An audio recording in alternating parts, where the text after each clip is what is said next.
Hello दोस्तों, मैं हूँ मीलू। मेरे किचन में आपका स्वागत है।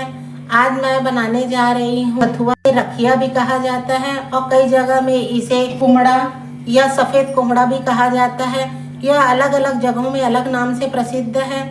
इससे हम बहुत ही अच्छा और घर में ही शुद्ध और साफ पेठा तैयार कर सकते हैं। आइए रेसिपी शुरू करते हैं। मैंने एक बड़े साइज का कुमड़ा लिया था, जिसे मैंने साफ पानी में अच्छे से धोलकर उसके अच्छे मोटे छिलके को निकाल लिया है और इस तरह से मैंने इसे छील लिया है। अब हम इसके ऊपर भाग को अच्छे से मोटे परत को छील लिए हैं और इसमें जो बीच वाला भाग रहता है उसे भी अच्छे से मैंने चाकू की सहायता से इस तरह से काट लिया है और निकाल ली हूँ। अब हमें इसके छोटे छोटे टुकड़े करना है। जैसे इस तरह से जैसा पेठे का साइज है वैसे ही हमें इसके छोटे छोटे टुकड़े कर लेना है। इस तरह से हम इसके सारे भाग को अलग अलग कर लेते हैं। अब हम एक छुरी लेते हैं और उस छुरी की सहायता से हम इसको प्रिक कर देते हैं। इस तरह से उसमें छोटा छोटा छेद कर देते हैं। इसे सभी तरफ से छेद करना है ताकि इसमें पानी और चाशनी आसानी से घुस जाए। और इस तरह से हम सारे कुमड़े को करते हैं। इस तरह से मैंने सारे कुमड़े को अच्छे से छुरी की सहायता से छेद कर लिया है।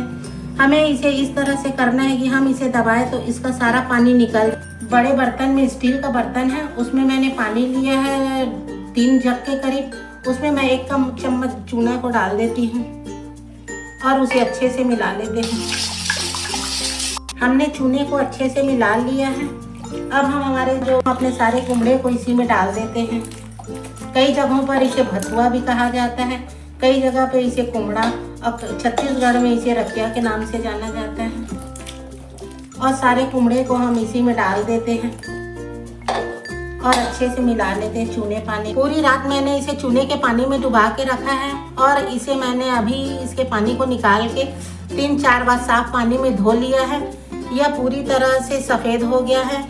इसकी पहचान ये है कि जब हम इसे इस तरह से दबा के दिखाएंगे तो इसमें से पानी निकल रहा है, यानी इसमें हमने जो छेद किया था उसमें अच्छे से पानी घुस गया था। अब हम इसे गर्म पानी में उबालेंगे। मैंने एक कढ़ाई ले लिया है, उसमें मैंने 2 जग के करीब पानी लिया है और मैं उसे अच्छे से गर्म कर लेती हूँ। पानी में उबाल आ गया है। अब हम इसमें सारे भथुए के टुकड़े को डाल देते हैं।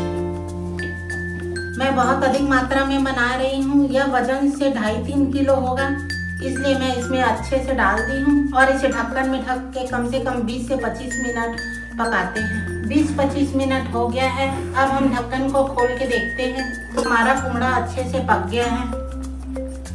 यह बिल्कुल ट्रांसपेरेंट हो गया है, यानी आर पार दिखाई दे रहा है, यानी हमारा ये पक गया है कुमड़ा। अब हम इसे दूसरे बर्तन में, स्टेनर में इसके सारे पानी को निकाल लेते हैं और अलग कर ले। स्टेनर में सारे पेठा को निकाल लिया है। यहीं पे हम एक पैन गर्म में, हमारा पेठा 2 किलो है, उसके लिए मैं 1.5 कटोरी चीनी ले रही हूँ और इसमें मैं 1.5 कटोरी ही पानी डालूंगी।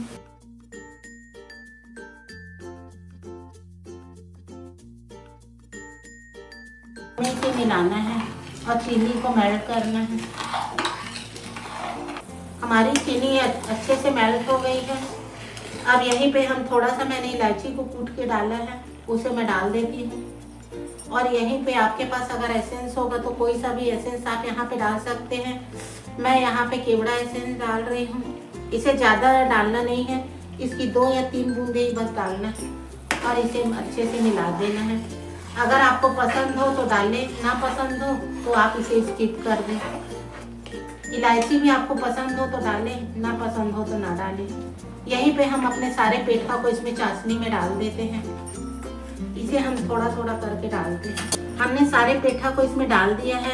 इसमें इलायची की अच्छी खुशबू आती है और इसे कम से कम 20 मिनट पकाएंगे ताकि इसमें चाशनी अच्छे से घुस जाए पेठे में। हमारा पेठा अच्छे से पक गया है। इसे पकाने में मेरे को कम से कम आधा घंटा का समय लगा, क्योंकि मैं अधिक क्वांटिटी में बना रही हूँ, इसलिए मुझे अधिक समय लग रहा है। आप कम बनाएंगे तो आपको कम समय लगेगा। अब हम इसे बंद कर देते हैं गैस को और एक स्टेनर में इसे निकाल लेते हैं। स्टेनर ले लेते हैं और उसमें हम अपने सारे पेठे को निकालते हैं, जिससे कि उसका रस नीचे में चला जाए। और इस तरह से हम सारे पेठे को निकाल लेते हैं और फैला लेते हैं। इस तरह से हमने सारे पेठे को एक स्ट्रेनर में निकाल लिए हैं और फैला लिया ताकि इसकी जो एक्स्ट्रा चाशनी है बाहर निकल जाए। और इस तरह से हम इसे फैला के 1 घंटे तक सुखा सकते हैं ताकि ये बिल्कुल सूखा हो जाए। मैं इस तरह से हम इसे स्ट्रेनर में निकाल लिए हैं। इस तरह से मैं सबको अलग अलग भागों में बांट दे रही हूँ।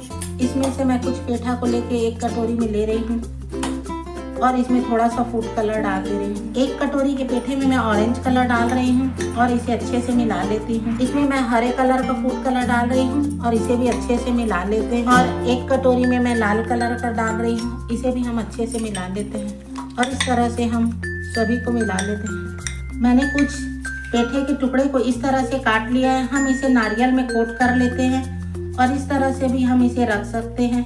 यह पूरी तरह से सूखा है लेकिन हम इसे तुरंत नहीं खा सकते हैं। इसे कम से कम 5-6 घंटे के लिए रख देते हैं जिससे कि इसकी चाशनी अच्छे से अंदर घुस जाए। और इस तरह से भी हम करके एक पेठे का एक नया तरीका से बना सकते हैं। इस तरह से हम एक और नए किस्म का पेठा तैयार कर सकते हैं। नारियल में कोट करने से यह बहुत ही सुंदर दिखता है और थोड़े से को मैं प्लेन रहने देती हूँ। इस तरह से हम एक ही भथुए से कई प्रकार का पेठा तैयार कर सकते हैं जो खाने में बहुत ही स्वादिष्ट और टेस्टी होता है। और इस तरह से हम बनाकर इसे लंबे समय तक स्टोर करके भी रख सकते हैं। यह बिल्कुल भी खराब नहीं होती है। इसे हम तुरंत नहीं खाएंगे, इसे हम कम से कम 5-6 घंटे के लिए रख देते हैं ताकि यह अपने आप में चाशनी को एब्जॉर्ब कर ले। इस तरह से हम एक भथुए से बहुत प्रकार का पेठा तैयार कर सकते हैं जो मार्केट से भी सस्ती और अच्छी मिलती है और पूरी तरह से शुद्ध और साफ सुथरा है।